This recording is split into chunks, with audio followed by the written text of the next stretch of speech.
Hi. Hi, everyone. Thank you for joining in. At the onset, I'd like to thank BabyChakra along with Sirona as well as Petal's Preschool for having me here. I'm Shraddha Virani. I'm a content creator. I catalog my journey of parenting, luxury, and lifestyle on Instagram. And I'm also the co-founder of Soul Resoul, which is a one-of-its-kind space for parents to buy and sell pre-loved items for kids. We have our 3 guests here today. And thank you so much for joining us. Starting with Dr. Aanchal Sablok, who is a renowned gynecologist and a fetal medical expert. Aanchal, over to you. I'd love if you could just give us a brief about yourself and your journey here. So hi, everyone. Very good evening. I'm Dr. Aanchal Sablok. So I am MS Obstetrics and Gynecology and presently working as a fetal medicine person specialist with Indraprastha Apollo Hospital at Apollo Center for Fetal Medicine and also at Cradle Hospital, Motinagar. And I'm also available on the, I also do teleconsults on the apps like MFine, etc. So yeah. Great, thank you for that. Moving on to our next speaker is Ms. Swati Vikramse. Swati edits one of my favorite magazines, which is Mother and Baby. Thank you so much for being here. I'd love to hear a little bit about you. Hi. Thank you so much, Shraddha. I'm Swati Vikramse, as Shraddha said.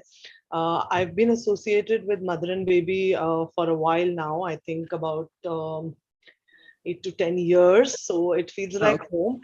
And I think what's great about Mother and Baby is it's given me a chance to interact with mommies across the world. It's given me a chance to realize that at the end of the day, wherever you are, the language of motherhood is the same. It's been beautiful professionally. It's been amazing personally. It's helped me a lot in my journey as a mother, as a parent. So yeah, that's how it's been for me. Great, thank you for that, Swati. And moving on to our last but not the least, Mr. Deep Bajaj. He's the co-founder of Sirona and the revolutionary Peabody. Deep, I'd love if you could just spare a few words for us.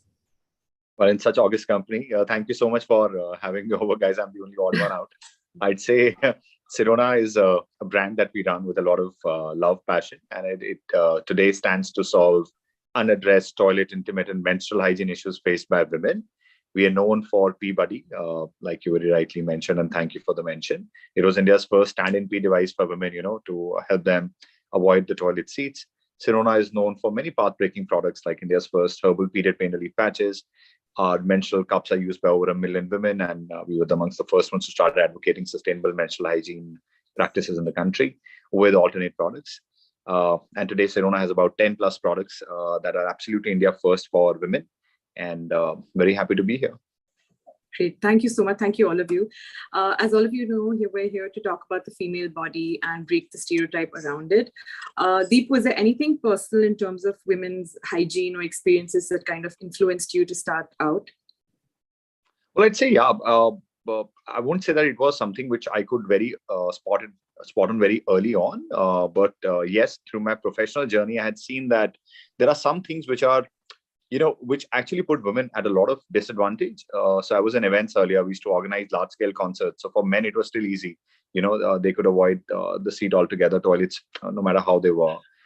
Then during our pregnancy, I realized the last trimester for my wife was very difficult to, travel. We'd had 1 miscarriage because of UTI.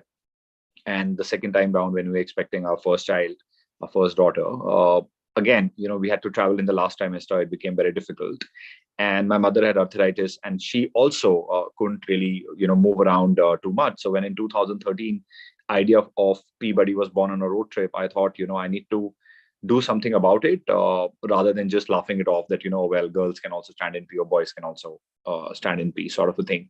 So it did come from that personal experience of saying that, before this was more about saying that girls, if you're traveling with a lady, it's more about finding a clean toilet. That was the solution. And the bias was, there's a woman on the trip, so let's just find a clean toilet on the way. And we thought we can break it by just simplifying it, right? I mean, it's just, if the funnel is available, it gives us the same sort of, I would say, facility to avoid the seed altogether. So that's how Peabody started. And once Peabody started, I started inquiring a lot about other hygiene related issues that were putting at least my family at a disadvantage. So period pain, for example, my wife has first day as very turbulent, for her, and you can't take hot water bottle to office, and you can't painkillers. I mean, how many painkillers would you have in a day, right? So again, it was something that you have to live with it. And we said, no, can we find a solution? So we came out with these patches, so on and so forth. Nice. That's lovely to hear. So as we know, the topic of menstruation has this heavy veil of taboo around it. And over the years, science has proven that it is completely normal, hygienic, and safe to kind of get your periods. And it's a normal biological function. Dr. Anchal Sablok, what positive changes did you see in your sort of medical practice towards this? Hi, Shraddha. I see a lot of positive change in my day-to-day practice. So gone are the days when, women were not allowed to step outside their houses or to step into the religious places, or for that matter, even to, enter into their own kitchens. So now what I see is that women, thanks to education and awareness, women are like more aware of their body. And they want to have scientific answers. They have a lot of questions in their mind. They want scientific answers to all their queries. I also see women and girls, they are very liberal to the ideas, to the upcoming ideas of not just using a sanitary pad during their periods, but they are also more open to, using tampons, and also to the idea of using menstrual cups.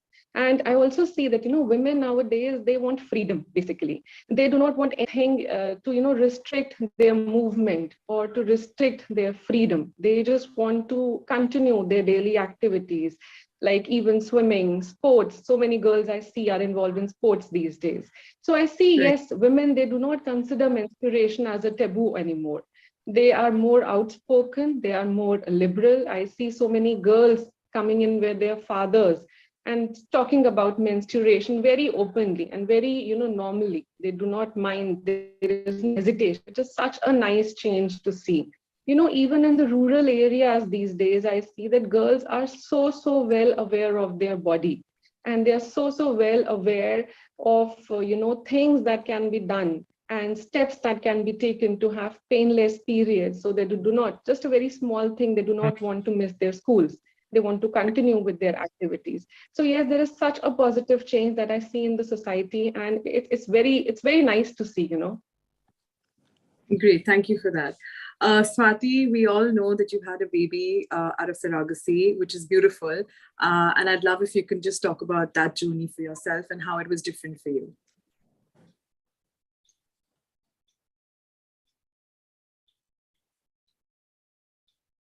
You're on mute. Yeah. Hi. Okay. Sorry. What was that again? I said, we all know that you've had your son out of surrogacy, which is absolutely beautiful. And I'd love if you could just share that journey and how it was different from having a baby otherwise. Okay, so it's a very, very emotional thing to talk about, but I love talking about it because I think there are so many taboos to break, as far as this whole perspective is concerned. So first off, before Shayan was born, I had gotten pregnant. I was carrying a baby, and it was an extremely complicated pregnancy, and I was bleeding throughout the pregnancy, which lasted almost 6 months. So I started bleeding at around week 11, and I never stopped bleeding. So it was really tough. We did not know what the prognosis of that pregnancy was, but somehow, we managed. Things were all right. The baby was growing, and somehow we managed to go up to 6 months. But I delivered the baby, and we lost him in a matter of hours. And because I opted to go for a C-sec, what happened was that kind of, I had, obviously, because of what it did to my uterus, it had to be stitched up. It wasn't advisable that I have a baby right away, and there were all, because of the complications in that pregnancy, I wasn't, the doctors hadn't cleared me to carry a baby. But once you lose a baby, you kind of, it's really hard, because there's this kind of a vacuum in your life, and you feel that there's nothing that can fill that gap. And I was grief stricken, and we really wanted a baby. So the other route that was open for us is of surrogacy.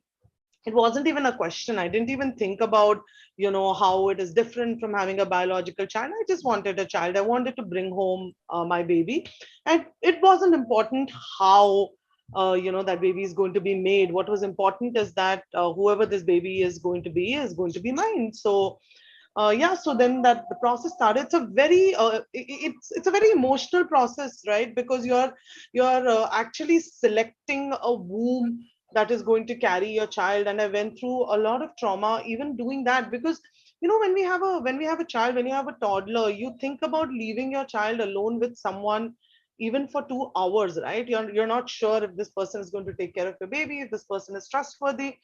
And here I was having to leave like a little just a little embryo inside a womb for 9 months.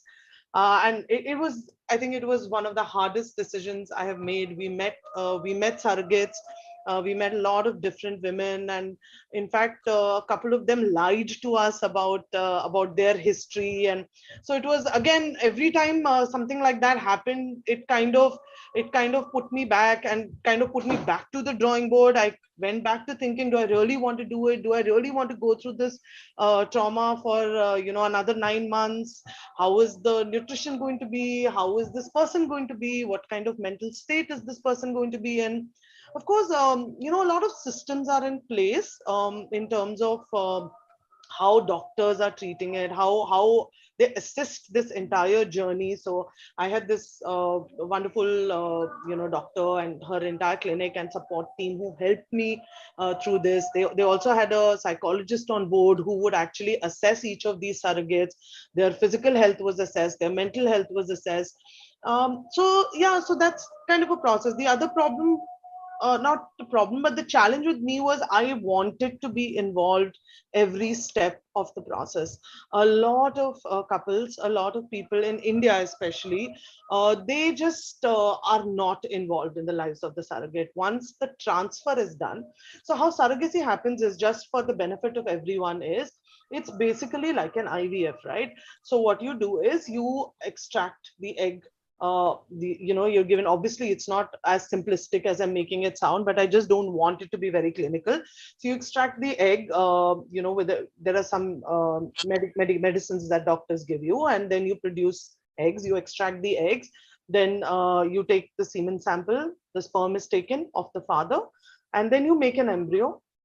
Sometimes you make more than one, several times you make more than one embryo, and then instead of implanting this embryo in the biological mother's womb, you implant it into the surrogate's womb. There are different kinds of surrogacy. In our case, I just needed a surrogate. We were using my egg and we were using my husband's sperm. So it was fairly simplistic there. So yeah, so then, apart when the whole process happens, it's kind of clinical, but it's also extremely emotional. You start the process with the implantation, and then there's this whole 9 months of, oh my God, what is going to happen? Will this child recognize my voice? Will this child know me as his or her mother? Or is it going to be the surrogate? Will the surrogate be okay to let the baby go once the baby is born? There's just so many insecurities.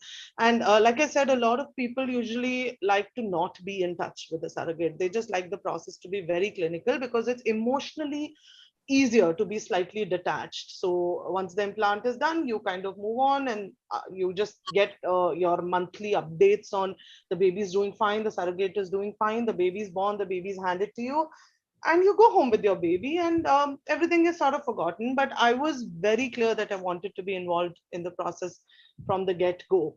And that was a very difficult decision to make, but I still wanted to do it. So I met my surrogate. I went with her for every doctor's visit. I went with her for every sonography. I kind of wanted to feel attached, to the to the woman who was carrying my baby. I wanted to be a part of the journey as far as possible. So it was beautiful, but at times it was really difficult. At times, for example, once I remember when my surrogate was in the 8th month, I remember taking her for her sonography, and I was taking her in my car, and the driver was driving, we were sitting behind, and suddenly she just took my hand and just kept it on her womb, right?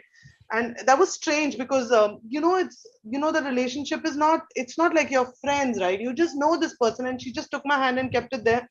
And I just kept looking at her, and she said the baby kicked, and I had tears in my eyes because it just felt, it was such an emotional moment that I was feeling my baby kick, but it was in another woman's womb. So I had to really circumvent around these emotions. But at the end of the day, I think every day you talk to yourself, you ask yourself what is more important. And for me, the answer was always, what is more important is that my baby comes home, whichever route he decides to take. As long as my baby comes home, that is a journey I am willing to undertake, and that's what I did. Wow, that's really beautiful and commendable. And I'm sure people watching you have been inspired. Moving on, Mr. Deep, how are menstrual cups your revolutionary idea, overtaking sanitary napkins and tampons? Well, first of all, very heart-touching story, Swati. Congratulations. Thank you. So menstrual cups honestly is not something that we innovated, but it is. We can definitely be credited as the guys who popularized it in the country. I believe it's the most logical product for any lady to pick on if she's working, if she's stepping out of the house, because pads have. We are not a company which is against pads. In fact, we were India's first biodegradable colored pads. We said, why are pads only white? So in many cases, we are just trying to challenge the status quo. So in sanitary napkins, we were like, let's make them better for the environment, but let's make it even more playful for the woman, right? So we came up with black, pink, white pads, added colors to it. But all along, we were clear that when it comes to cups, it is far more empowering as a product, right? Because you can obviously run, swim, jog, like Dr. Anshul just said. It also is something which is very economical because one cup can last you for up to 5 years, 10 years if you maintain it. And even for the environment, it is great because unlike pads, which take about 500 years to decompose, this is, reusable. So from all those angles, we thought cups were very good. Even our foundation works with the underprivileged women right now who accept cups with open arms, because for them, unlike a working city woman where a sanitary pad is more of, like a necessity in case of somebody who's living in below poverty line areas. There it is an enabler. She can't get out of the house, so buying pads is a cost. I mean, you trade off between saying, will I buy milk or will I buy like a pad from the market? So they use rags, they use cloth, they use a lot of things. So it was very heartening for us to work on ground. And as we got more and more closer on ground, we realized that the product is the need of the hour. So we talk a lot about it, and we're trying to break all the biases that are around it with around the usage of the product by roping in experts to share their views. I'm a man who's trying to talk about it becomes a little more difficult, but then I think you're doing a wonderful job because it just helps to normalize it even further. It just makes it so different for us to hear it from a man's voice as opposed to just a woman. Yeah, that's what we're trying to break. Yeah, thank you. Dr. Anshul Sablok, could you just help us with some essential tips, that we could follow for feminine hygiene, especially, which every girl should kind of know? Yeah. So thanks, Shraddha. See, as Deep has very correctly put the situation of the girls out there in the rural areas. And specifically, I'm saying this because I worked in the government sector for almost 12 years. And now into the public sector, the private sector, it's like I've seen it all. So, but the most important question is how to maintain a normal feminine hygiene, how to maintain normal just hygiene. Now, the first thing is just keeping yourself clean is the most important tip. Now, how do you do that? See, every day, so I hope people who are listening to me, females who are listening to me right now, they have an idea about the perineal area, They have an idea about what is a vagina, what is a clitoris, what is a labia majora, what is a labia minora. So all things together, that is called as a perineal area. Now, keeping that area clean can be very easy also. Now, how do you do that? Just clean the perineal area regularly and every day, just with simple water, works like wonders. Secondly, using cotton underpants, that helps to keep the area dry, that helps to keep the area sweat-free. Now, nowadays, we see so many intimate washes being available, which are very easily available at any pharmaceutical, company will be providing that right now. So, but the point is, the trick is that to use the properly, the right balance, pH balance, intimate hygiene wash is the thing. Next, I would like to highlight that periods is the time frame when, perineal hygiene becomes over the more very important. So using the right menstrual pads or the right sized menstrual pads or menstrual cups or tampons, changing them at a regular interval and keeping the area dry, that also helps very well. And women who are sexually active, they have this question every now and then, how to keep the perineal area clean. So again, the thing is, women who are sexually active, cleaning, just normal cleaning the perineal area with water after sexual activity helps to just prevent UTI. I see so many women these days asking this very basic question, coming into the clinic with recurrent urinary tract infection. And I have seen women responding to this very simple trick very well. And another thing is that, yes, your regular gynecological follow-ups, having a pap smear done or having just a normal examination, that also really helps. If there is any kind of a foul-smelling vaginal discharge, going to the doctor, not taking any medication on own, that doesn't help. Really, that doesn't. So, going to the doctor at the right time, having regular pap smear tests done, regular screening done, that really helps a lot to maintain feminine hygiene. Hope I have answered your query quite well. Yes, thank you. However, I'd like to add to that, as a mom of a 7-year-old, is there something specific that you can tell us for, it's very common now to hear that kids are getting UTIs and heavy fever and stuff. So especially for kids, that we can keep this at bay, or is it the same process to follow? See, a pediatrician would be the right person to answer that well. But what I can tell you logically is that UTIs are very, very common in young girls, even in toddlers. And the very basic reasoning, again, just maintaining perineal hygiene, just cleaning the area properly and thoroughly with water. Secondly, whenever the child has passed stools, just make very sure, the mothers should just make very sure, that the area from where the skin is covered, that is taken care of, that is washed properly. So sometimes, and what I see basically is that, the area is not cleaned when the child has passed stools, and the child obviously cannot tell you that there is something or that needs to be cleaned. And just, even I have seen when the child passes stool, the stool, sometimes, it covers the vaginal portion also, specifically of small, toddler girls. So that should be cleaned thoroughly with water. Now, women, they're all working. So nannies are the people who are taking care of the child. So these very, very small tips and tricks need to be told to them very, very nicely and very sternly also, because it really helps. And yes, secondly, for all human beings as such, just maintaining proper hydration, approximately 2 to 3 liters of water, fluid intake, that just works very well. On that note, if I can even just add a personal anecdote to that, I learned from my doctor, my pediatrician, that when we clean, especially the girls, we should go front. We shouldn't front go back, to back. Yes. Because go front to back. Exactly. Sometimes there are leftovers of putty that are left, even for ourselves, that then affect and cause UTIs, because it happens even with the boys nowadays. It's not just the girl kids that are having. So, that's thing. Another thing, Shraddha, just one small thing, I forgot to mention about public toilets. Yes, so that is very important for women, for girls, for toddlers. It obviously, like that Deep said, when you are traveling and it's not possible to, use clean toilets, they're not available. It's always, wise enough to carry stuff or sprays which can clean the area, just to prevent any kind of a urinary tract infection. That also. Or a Peabody. Yeah. Yeah. Okay.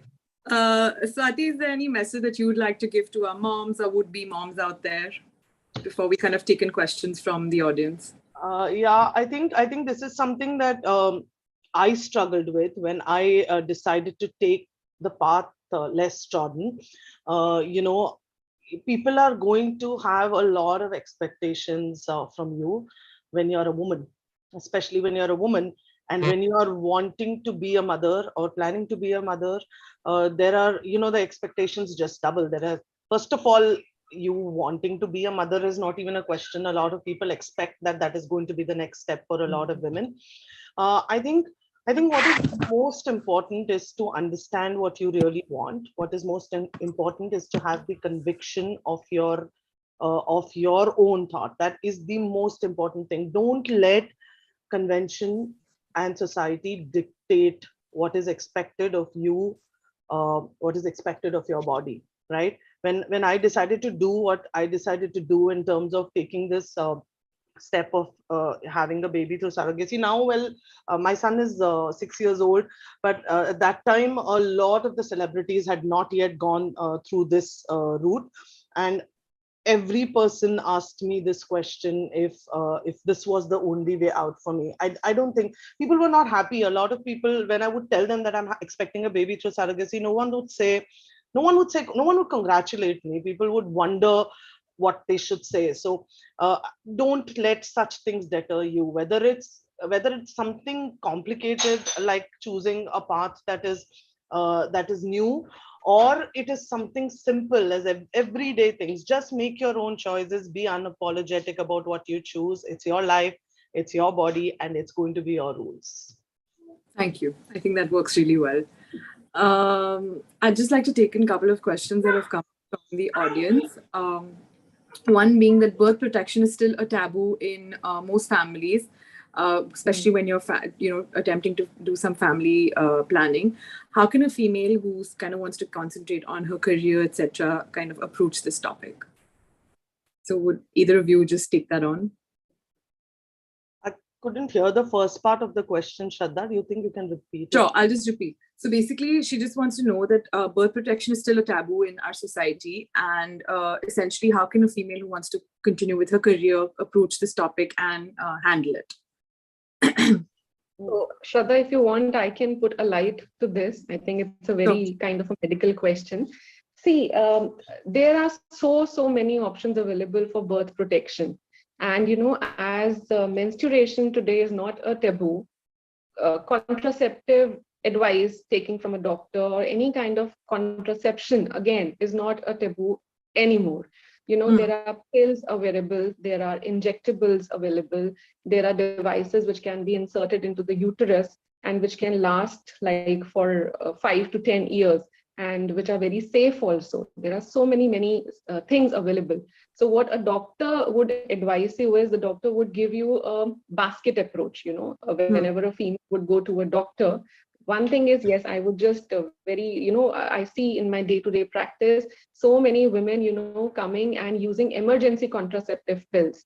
Well, I would say it's a no to that.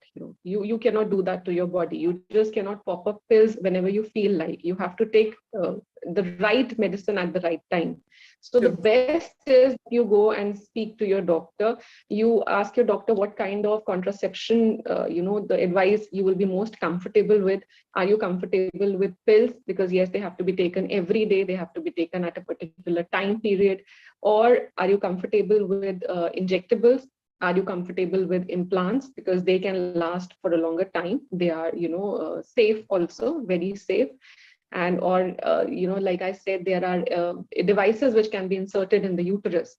And so there are so many options available. You just have to approach it with the right way. Your attitude has to be correct. And no to emergency contraceptive pills every now and then. Yes, if there is an emergency, if there has been an unprotected intercourse, then obviously having an unwanted pregnancy, it is better you have an emergency pill. But then you can take an advice from the doctor, because I've seen, spotting occurring after, 15 to 20 days after popping the eye pill or popping the emergency pill.